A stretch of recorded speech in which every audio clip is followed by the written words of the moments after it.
ರಿಷಬ್ ಶೆಟ್ಟಿಯವರ ಕಾಂತಾರ ಚಿತ್ರದ ಎದುರು ಮಣಿರತ್ನಂ ರವರ ಪೊನ್ನಿಯಿನ್ ಸೆಲ್ವನ್ ಚಿತ್ರ ಬಂದಿತ್ತು. ಫ್ರಮ್ ಸೋ ಬಂದ್ಮೇಲೆ ಕೂಲಿ ಮತ್ತು ವಾರ್ 2 ಚಿತ್ರಗಳು ಜೊತೆಗೆ ತೆರೆಗೆ ಅಪ್ಪಳಿಸಿದವು. ರಾಜಮೌಳಿಯವರ ಬಾಹುಬಲಿ ಬಂದ್ಮೇಲೆ ಅನೂಪ್ ಭಂಡಾರಿಯವರ ರಂಗಿತರಂಗ ಚಿತ್ರ ರಿಲೀಸ್ ಆಗಿತ್ತು. ಆದರೆ ಕನ್ನಡದ ಈ 3 ಚಿತ್ರಗಳು ಸೂಪರ್ ಹಿಟ್ ಆಗಿವೆ. ಕಾಂತಾರ ಬಿಡುಗಡೆಯ ದಿನ ಶೆಟ್ರಿಗೆ ಭಯವೇ ಇರಲಿಲ್ಲ. ಕಾಂತಾರ ಚಿತ್ರ ಸೆಪ್ಟೆಂಬರ್ 30, 2022 ರಂದು ರಿಲೀಸ್ ಆಗೋದಿತ್ತು. ಈ ದಿನವೇ ಮಣಿರತ್ನಂ ಅವರ ಪೊನ್ನಿಯಿನ್ ಸೆಲ್ವನ್ ಮೊದಲ ಭಾಗ ರಿಲೀಸ್ ಆಗೋಕೆ ಡೇಟ್ ಫಿಕ್ಸ್ ಆಗಿತ್ತು. ಆದರೆ ರಿಷಬ್ ಶೆಟ್ರಿಗೆ ಭಯವೇ ಇರಲಿಲ್ಲ. ಅಷ್ಟೊಂದು ಕಾನ್ಫಿಡೆನ್ಸ್ ತಮ್ಮ ಕಂಟೆಂಟ್ ಮೇಲೆ ಇತ್ತು.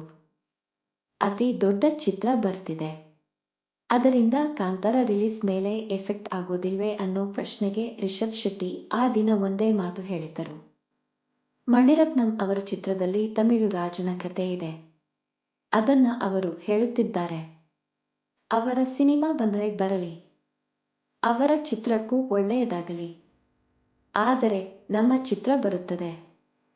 ಇದಕ್ಕೆ ಏನೂ ತೊಂದರೆ ಆಗೋದಿಲ್ಲ ಅಂತಲೇ ಹೇಳಿದ್ದರು. ರಿಷಬ್ ಶೆಟ್ಟಿಗೆ ತಮ್ಮ ಕಾಂತಾರ ಚಿತ್ರವನ್ನ ಕನ್ನಡದಲ್ಲಿಯೇ ರಿಲೀಸ್ ಮಾಡ್ಬೇಕು ಅಂತಲೇ ಆಸೆ ಇತ್ತು. ಈ ಒಂದು ಪ್ರೀತಿಯ ಒತ್ತಾಯಕ್ಕೆ ಹೊಂಬಾಳೆ ಸಂಸ್ಥೆ ಗ್ರೀನ್ ಸಿಗ್ನಲ್ ಕೊಟ್ಟಿತ್ತು. ಎಲ್ಲೆಡೆ ಈ ಚಿತ್ರ ಕನ್ನಡದಲ್ಲಿಯೇ ಮೊದಲು ರಿಲೀಸ್ ಆಯಿತು. ರಿಷಬ್ ಶೆಟ್ರ ಆಸೆಯಂತೆ ಕನ್ನಡದಲ್ಲೇ ಕಾಂತಾರ ರಿಲೀಸ್ ಆಯಿತು. ಚಿತ್ರಕ್ಕೆ ಬೇಡಿಕೆ ಹೆಚ್ಚಾದ ಮೇಲೆ ಈ ಚಿತ್ರ ಆಯಾ ಭಾಷೆಯಲ್ಲಿಯೇ ಡಬ್ ಆಗಿ ಅತಿ ದೊಡ್ಡ ಸಕ್ಸಸ್ ಕಂಡಿತ್ತು. ಸ್ವತಃ ನಿರ್ಮಾಣ ಸಂಸ್ಥೆಗೂ ಈ ಚಿತ್ರ ಇಷ್ಟು ದೊಡ್ಡ ಮಟ್ಟಕ್ಕೆ ಹೋಗುತ್ತೆ ಅನ್ನುವ ಕಲ್ಪನೆನೂ ಇರಲಿಲ್ಲ. ರಿಷಬ್ ಶೆಟ್ರಿಗೂ ಇದೇ ಭಾವನೆ ಇತ್ತು. ಆದರೆ ಇದು ಮ್ಯಾಜಿಕ್ ಮಾಡ್ತು. ಕನ್ನಡ ಇಂಡಸ್ಟ್ರಿಯ ಇತಿಹಾಸದಲ್ಲಿ ಕಾಂತಾರ ಹೊಸ ದಾಖಲೆ ಬರೆಯಿತು. ಅಂದು ಕಾಂತಾರ ಚಿತ್ರ ಮಾಡಿದ್ದ ಮೋಡಿಯನ್ನ ಇಂದು ಜೆ.ಪಿ. ತುಂಬಿನಾಡು ರವರ ಫ್ರಮ್ ಸೋ ಚಿತ್ರ ಮಾಡುತ್ತಿದೆ. ಚಿಕ್ಕ ಬಜೆಟ್ನ ಈ ಚಿತ್ರ ಕೇವಲ 23 ದಿನಗಳಲ್ಲಿ 100 ಕೋಟಿ ಕ್ಲಬ್ ಸೇರಿದೆ. ಕನ್ನಡ, ತೆಲುಗು, ಮಲಯಾಳಂ ಮತ್ತು ವಿದೇಶಗಳು ಸೇರಿದಂತೆ ಎಲ್ಲೆಡೆ ಇನ್ನು ಓಡ್ತಿರೋ ಈ ಚಿತ್ರ 100 ಕೋಟಿ ಕಲೆಕ್ಷನ್ ಮಾಡಿದೆ. ಆದರೆ ಈ ಚಿತ್ರ ಜುಲೈ 25, 2025 ರಂದು ತೆರೆಗೆ ಬರೋವಾಗ ಯಾವುದೇ ದೊಡ್ಡ ಚಿತ್ರಗಳು ಇರಲಿಲ್ಲ. ಈ ಚಿತ್ರ ಬಂದು 3ನೇ ವಾರಕ್ಕೆ ಒಂದಲ್ಲ 2 ಚಿತ್ರಗಳು ಬಂದವು. ಸೂಪರ್ ಸ್ಟಾರ್ ರಜನಿಕಾಂತ್ ಅಭಿನಯದ ಕೂಲಿ ಸಿನಿಮಾ ಆಗಸ್ಟ್ 14, 2025 ರಂದು ರಿಲೀಸ್ ಆಯಿತು. ಇದೇ ದಿನವೇ ಬಾಲಿವುಡ್ನ ವಾರ್ 2 ಚಿತ್ರವೂ ಬಂತು. ಈ ಸಿನಿಮಾಗಳು ಬಂದರೂ ಫ್ರಮ್ ಸೋ ಚಿತ್ರಕ್ಕೆ ಯಾವುದೇ ನೆಗೆಟಿವ್ ಎಫೆಕ್ಟ್ ಮಾಡಿಲ್ಲ.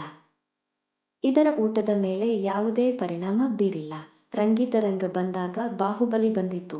ರಂಗಿತರಂಗ ಚಿತ್ರವು ಹೊಸ ಅಧ್ಯಾಯ ಬರೆದ ಚಿತ್ರವೇ ಆಗಿದೆ. ಈ ಚಿತ್ರ ಜುಲೈ 15, 2015 ರಂದು ರಿಲೀಸ್ ಆಗಿತ್ತು. ಆದರೆ ಈ ಚಿತ್ರ ರಿಲೀಸ್ ಆಗೋ ಮೊದಲೇ ಬಾಹುಬಲಿ ಜುಲೈ 10, 2015 ರಂದು ರಿಲೀಸ್ ಆಗಿತ್ತು. ಈ ಚಿತ್ರ ಓಡ್ತಿರೋವಾಗಲೇ ರಂಗಿತರಂಗ ಬಂದಿತ್ತು. ಆದರೂ ಜಗ್ಗದೆ ರಂಗಿತರಂಗ ತನ್ನ ಕಂಟೆಂಟ್ನಿಂದಲೇ ಪ್ರೇಕ್ಷಕರನ್ನು ತನ್ನತ್ತ ಸೆಳೆದಿತ್ತು. ಯಾರೂ ನಿರೀಕ್ಷೆ ಮಾಡದ ರೀತಿಯಲ್ಲಿಯೇ ರಂಗಿತರಂಗ ಗೆದ್ದು ಬೀಗಿತ್ತು.